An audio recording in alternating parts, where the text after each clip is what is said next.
What do you mean Ryan will be CEO? I'm the one who saved this hotel.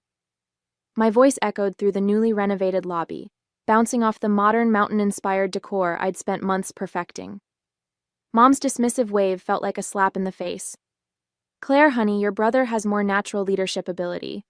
You're too detail-oriented, she said, as if explaining something to a child. That's when Ryan strolled in, hands in his pockets, wearing that smug smile I'd seen since we were kids. Hey sis, don't take it personally. Someone needs to handle the day-to-day stuff while I focus on the bigger picture. My name is Claire Anderson, and at 52, I never thought I'd find myself fighting for recognition in my own family's business. After 20 successful years in hotel management in Chicago, I'd given up everything to come home to Colorado and save our struggling family hotel. The irony? I was the only one with actual hospitality experience, while my younger brother Ryan had bounced between jobs, never holding one for more than a year. Here's what really gets me. 8 months ago, my dad called me in tears, saying they were weeks away from bankruptcy. I didn't hesitate. I sold my condo in Chicago, cashed in my savings, and came home to help. The hotel was stuck in a time warp, dated decor, no social media presence, and reviews that made me cringe. I worked day and night, modernizing everything from the reservation system to the lobby furniture. God knows how many nights I spent hunched over spreadsheets, negotiating with suppliers and training staff. I even used my industry connections to get us featured in travel magazines. And it worked. The transformation was incredible. The Mountain Pine Lodge went from a 2-star nightmare to the talk of the town. Our bookings doubled, and for the first time in years, we were actually turning a profit. Every detail, from the locally sourced artwork to the upgraded amenities, was carefully chosen to create an unforgettable guest experience. But standing here now, watching Ryan smirk while our parents hand him everything I've built, I realize none of that matters to them. The worst part? They're announcing his promotion at tonight's staff meeting, the same meeting where I was supposed to present our record-breaking quarterly results. I can feel the eyes of our employees on me, especially Sarah, our head housekeeper who's been here for 20 years. They all know who really turned this place around, but like me, they're forced to stand here and watch this farce play out, pretending this is somehow normal or fair. Let me take you back a bit to understand how we got here. The Mountain Pine Lodge has been in our family since my grandparents built it in 1971. I basically grew up in these halls, learning every aspect of the business from the ground up. While other kids played house, I was helping Mom with check-ins and watching Dad handle maintenance issues. The hotel was my second home, and I loved every minute of it.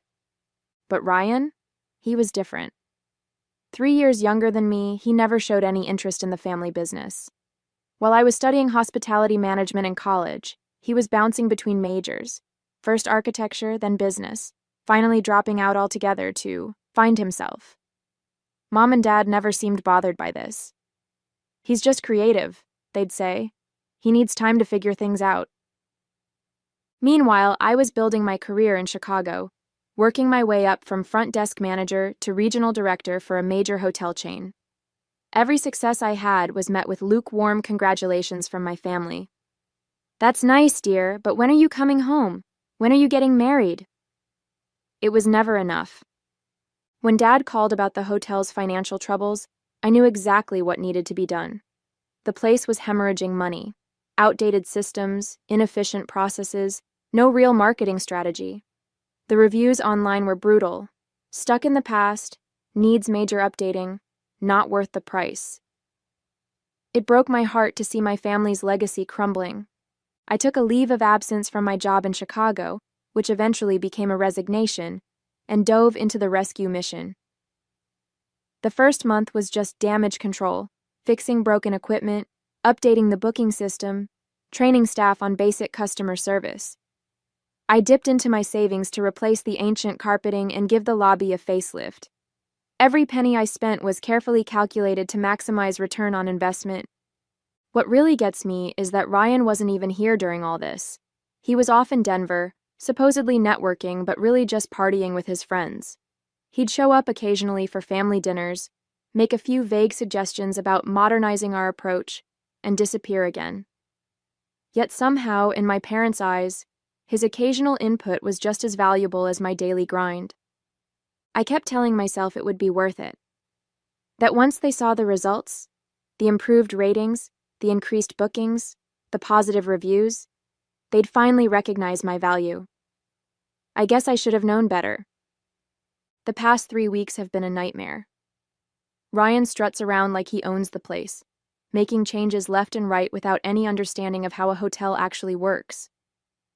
Just yesterday, he decided to cut our continental breakfast service to save money, apparently oblivious to the fact that our breakfast ratings are one of our biggest selling points. When I tried to show him the guest satisfaction data, he just laughed and said, "Numbers aren't everything, sis." But what really pushed me over the edge happened this morning. I walked in to find him firing Maria, our head of housekeeping, who's been with us for 15 years. His reason? She wasn't flexible enough about his new scheduling system, a system that would have left us dangerously understaffed during peak checkout times. I managed to intervene and save her job, but the look of humiliation on her face will haunt me for a long time. I tried talking to Mom and Dad about it. I brought spreadsheets showing our progress, guest reviews praising our recent improvements, even financial projections for the next quarter. Dad just stared at his coffee while Mom patted my hand and said, "Dear, you need to give your brother time to find his footing. He has such wonderful ideas." That's when I saw it, the for sale sign on the old Riverside Lodge while driving home. It was our main competitor for years before falling into disrepair last season. I pulled into the parking lot, my mind racing. The property had so much potential, better views than our hotel, closer to the ski slopes, and a much larger spa space. Sure, it needed work, but I knew exactly what to do with it. I sat in my car for almost an hour, looking at that sign and thinking about every time my parents had overlooked me in favor of Ryan. Every achievement dismissed, every suggestion second-guessed, every contribution minimized. Something inside me snapped, or maybe it finally clicked into place. I called my realtor right there in the parking lot. The owners were eager to sell, and thanks to my savings and stellar credit rating, I could make it happen. By the time I drove home, I had already scheduled a viewing for the next morning. For the first time in months, I felt energized, excited even.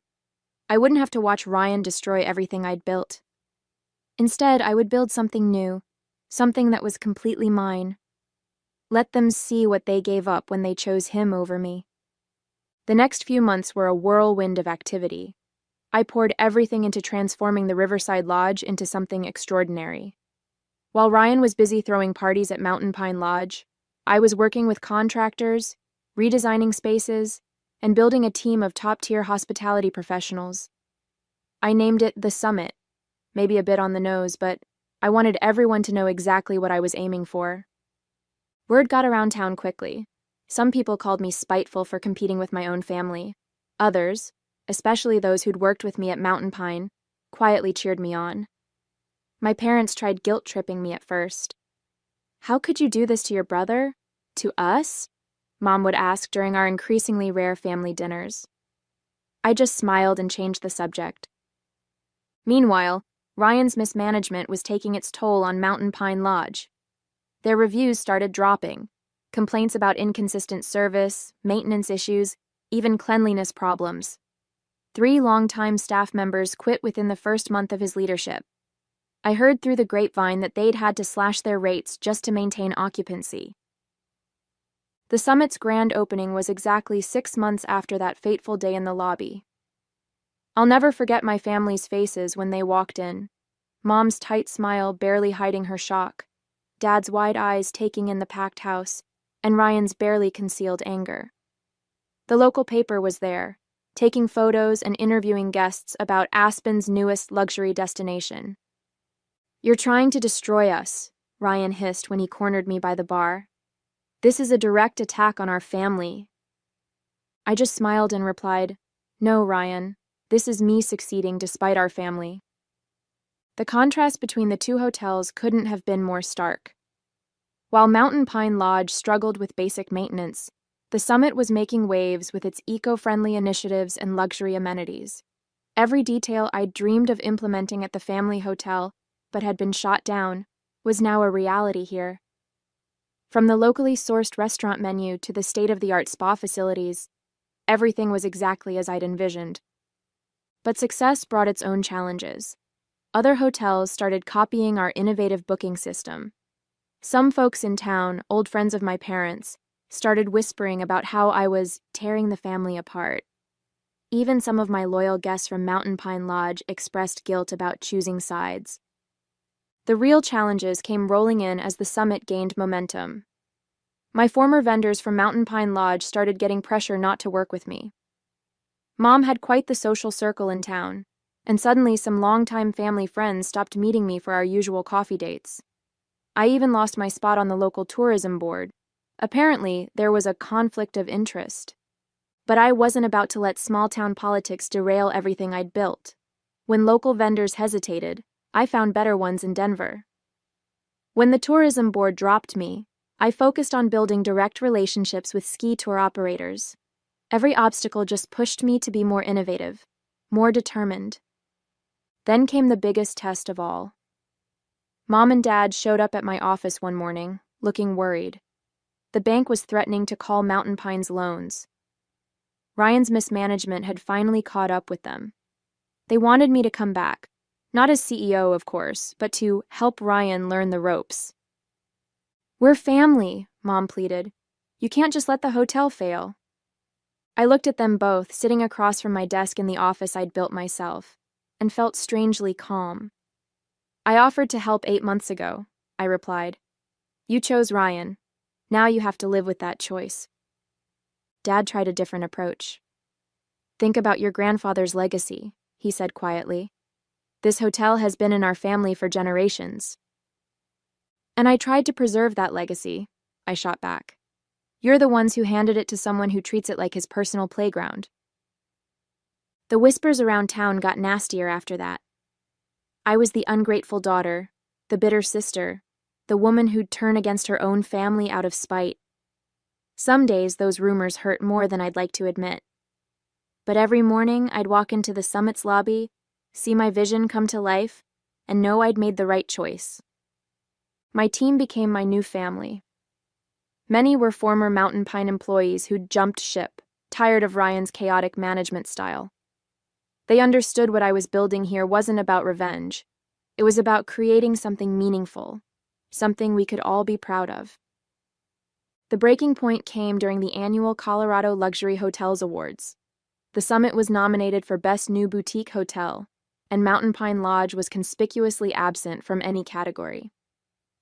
I was sitting in the ballroom surrounded by my team when they announced our win. As I walked to the stage, I caught sight of my parents in the back of the room.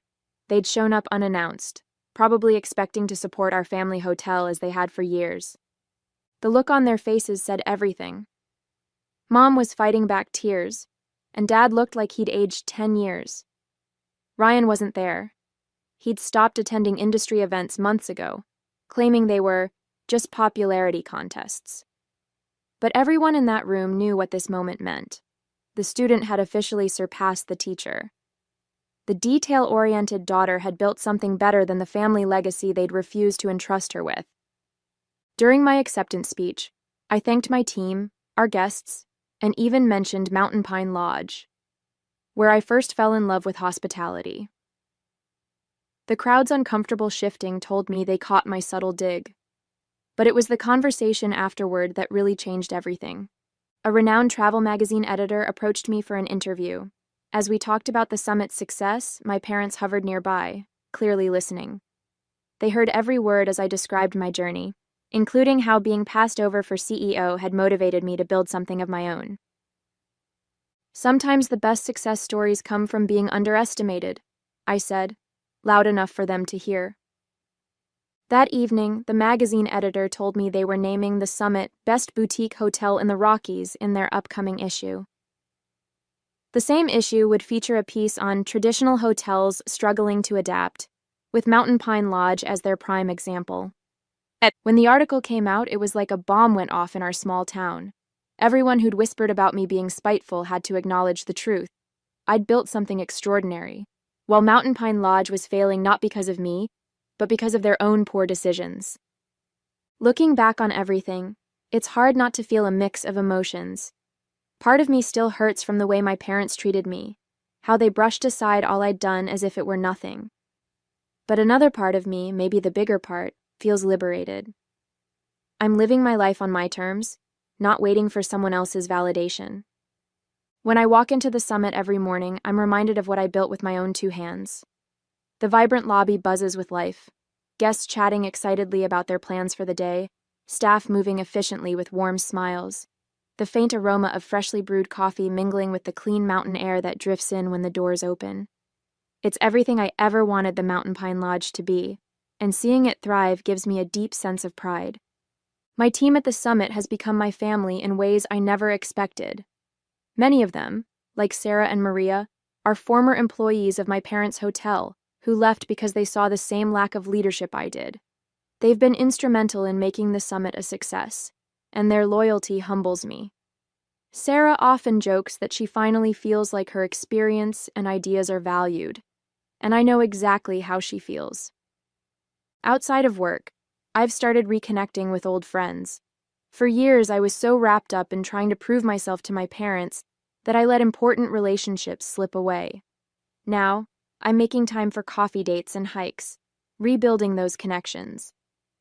Some people from the town who initially criticized my decision to compete with my family have even come around, admitting they admire what I've accomplished.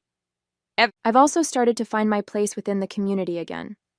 Hosting events at the summit has helped me reestablish old bonds and even create new ones. Just last month, we held a fundraiser for the local animal shelter in our new event space, and it was a huge success. Seeing people come together for a good cause reminded me why I wanted to work in hospitality in the first place, to create spaces that bring people joy and comfort. But it's not all perfect. There are moments, especially on quiet evenings, when I think about my parents and Ryan. As much as they've hurt me, I wish things could be different. I've caught myself wondering if they've ever truly understood the sacrifices I made to save our family's legacy. Still, I've come to realize that their approval isn't something I need anymore. My success, my happiness, they're mine, and no one can take them away. For so long, I lived in the shadow of their expectations, but now I'm finally standing in my own light. It was about 3 weeks after the Colorado Luxury Hotels Awards when my parents finally reached out again. They asked me to come over for dinner. Just the 3 of us. I hesitated for a moment but decided to go. I wanted to hear what they had to say, even though I wasn't holding my breath for a real apology. When I arrived at the house, the atmosphere was different. My mom greeted me with a nervous smile, and my dad avoided eye contact, fiddling with his watch the way he always did when he was uncomfortable. Over dinner, they started with small talk, how the weather was unusually warm for the season, how they'd heard about the summit's latest 5-star review. I could tell they were building up to something. Finally, my dad cleared his throat and said, "Claire, we wanted to say we're proud of what you've accomplished." My mom quickly added, "We know we haven't always shown it, but we do recognize how much work you've put in. The summit it's remarkable." I wanted to feel happy about their words, but they landed flat. It felt like too little, too late, especially after years of being dismissed. Instead, I just nodded and waited for what I knew was coming next. Sure enough, my mom launched into it. "Ryan's been struggling. The hotel isn't doing well and he's in over his head. We were wondering if you could maybe guide him, help us get things back on track." For a moment, I didn't say anything. I let their words hang in the air while I looked at both of them, really looked at them. My mom with her carefully manicured nails gripping her wine glass a little too tightly, and my dad, who seemed to be studying the tablecloth as if it held the answers to all their problems. "I offered to help a year ago," I finally said, my voice calm but firm. "I gave up my life in Chicago to save Mountain Pine Lodge. You chose to put Ryan in charge, knowing he wasn't ready, knowing I had the experience to make it succeed. You didn't want my leadership then, and now that things have fallen apart, you're asking me to step in? I'm sorry, but I can't do that." My mom opened her mouth to argue, but I held up a hand to stop her. "I'll give you advice if you want it. I can recommend strategies, suppliers, even training programs for the staff. but I'm not coming back to fix what Ryan has broken. That's not my responsibility anymore. They didn't know what to say. My dad finally muttered something about understanding my position, but the disappointment on his face was clear. My mom looked like she wanted to argue more, but for once she didn't push it.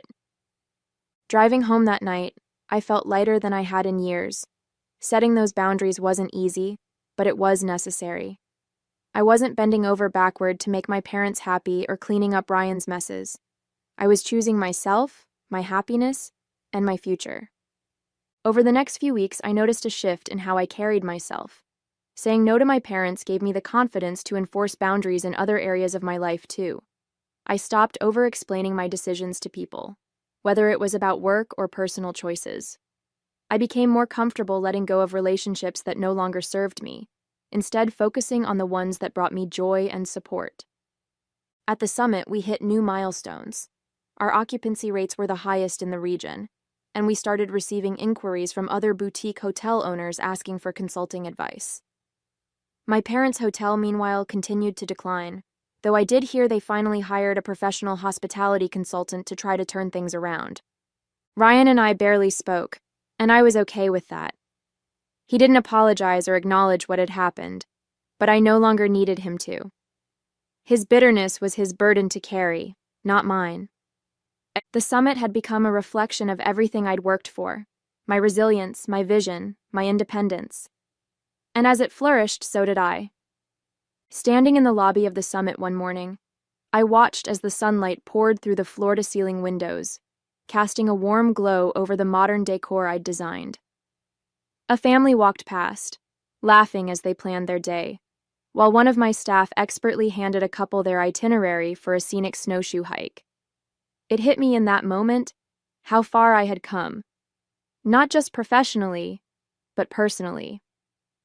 For years, I'd measured my worth by my parents' approval, by their ability to see and acknowledge my contributions. But now I realized I didn't need that anymore. What I had built here wasn't just a hotel. It was a testament to my resilience, my creativity, and my ability to thrive despite the challenges thrown my way. The journey had been hard. Letting go of the hope that my family would change was painful, but it also freed me. I no longer felt tied to the weight of their expectations or their dismissal. Instead, I felt proud. Proud of what I had created. Proud of the team I'd cultivated, and proud of the life I was living. I wasn't just surviving, I was thriving. The Regional Hospitality Awards ceremony was the kind of event I used to dream about attending. The room was buzzing with excitement, filled with industry leaders, journalists, and hotel owners from across the state. As the announcer began to list the nominees for Boutique Hotel of the Year, I caught a glimpse of my mom and dad seated toward the back of the room. Their faces were unreadable, but I could sense the weight of what this moment meant to all of us. When the summit was announced as the winner, the room erupted into applause. My team cheered as I walked to the stage, my heart pounding. As I accepted the award, I glanced at my parents. My dad gave me a small nod, and my mom's eyes glistened with unshed tears. It wasn't quite an apology, but it was acknowledgement, something I'd long since stopped expecting, but still appreciated in its own way. After the ceremony, I joined my team in celebrating. My parents didn't approach me, and I didn't go to them. This was my moment, and I wanted to share it with the people who had helped me achieve it. I felt truly free, free from the need for their approval, free from the shadows of their choices. Success wasn't about proving them wrong anymore. It was about proving to myself that I was capable, deserving, and enough. And as I raised a glass with my team that night, I knew I'd finally found peace.